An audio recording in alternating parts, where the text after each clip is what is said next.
David Miró, la Catalogne, on en a déjà parlé plusieurs fois sur nos antennes. Là, vous avez insisté particulièrement sur 4 routes. Alors, ces 4 routes, quelles sont-elles ?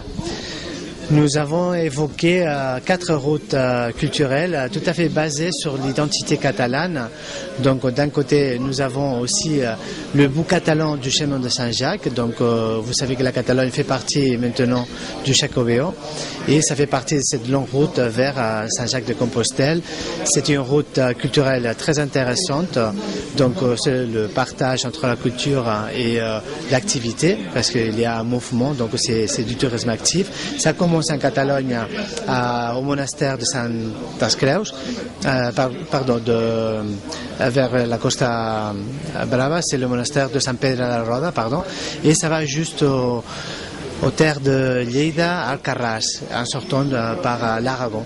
Donc ça c'est la première route. Deuxièmement, nous avons la route, une nouvelle route transfrontalière entre Saint-Michel de Cuixà en France et le monastère de Montserrat en Catalogne centrale.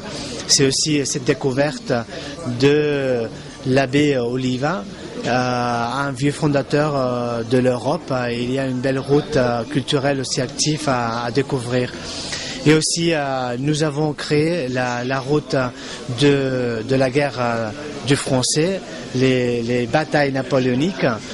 Parce que la Catalogne est devenue pas une partie de l'Empire français pendant l'époque napoléonique et c'est un patrimoine très intéressant pour nous et qu'on a essayé aussi de montrer aux intermédiaires touristiques français qui étaient très très bien accueillis et nous pensons que ce partage d'être français pendant certains ans pendant cette belle période. Donc on a créé cette route culturelle, surtout pour communiquer ce patrimoine unique aussi de la Catalogne. Et finalement, c'est la création de la route des origines de la Catalogne.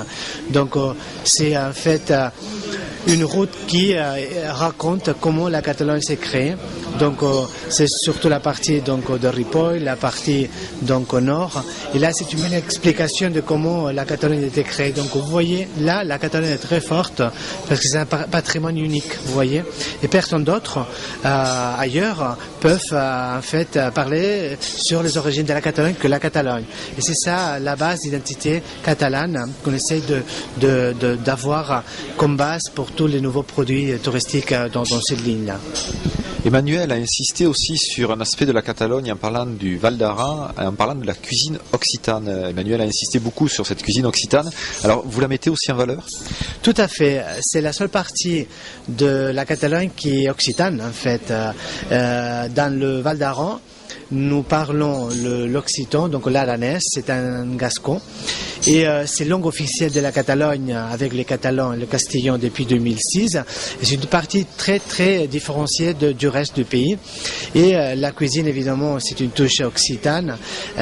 C'est très traditionnel de manger du foie gras aussi.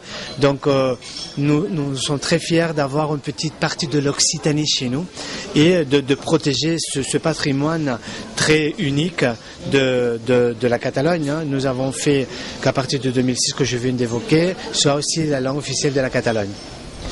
Autre dernier point sur lequel peut-être on peut insister, c'est le développement du tourisme durable et le développement du tourisme accessible à tous, que je pense en particulier aux personnes handicapées. Oui, nous sommes très sensibles à cette communauté, cette large communauté d'Européennes qui ne peuvent pas voyager parce qu'ils ne trouvent pas une destination touristique adaptée. Nous avons en fait, en ce qui concerne le tourisme donc accessible, répertorié 19 destinations tout à fait adaptées et sensibles aux besoins de ces gens-là. Donc ce sont des destinations touristiques qui facilitent la visite d'un parc national sur place aux gens qui ne peuvent pas en fait marcher facilement. Et nous sommes vraiment sensibles et nous sommes en train encore de développer un réseau très fort pour vraiment être leader aussi dans ces démarches-là. En ce qui concerne le tourisme durable, avec la Toscane italienne, la Provence-Alpes-Côte d'Azur en France et la Catalogne, nous sommes leaders du premier réseau de tourisme durable en Europe. Vous voyez, on protège notre territoire, 60% de notre territoire est protégé. Et c'est pour ça que nous pensons que le futur est sur la base des produits protégés et vraiment tout à fait dans la ligne de la durabilité. Merci. Merci à toi. Voilà.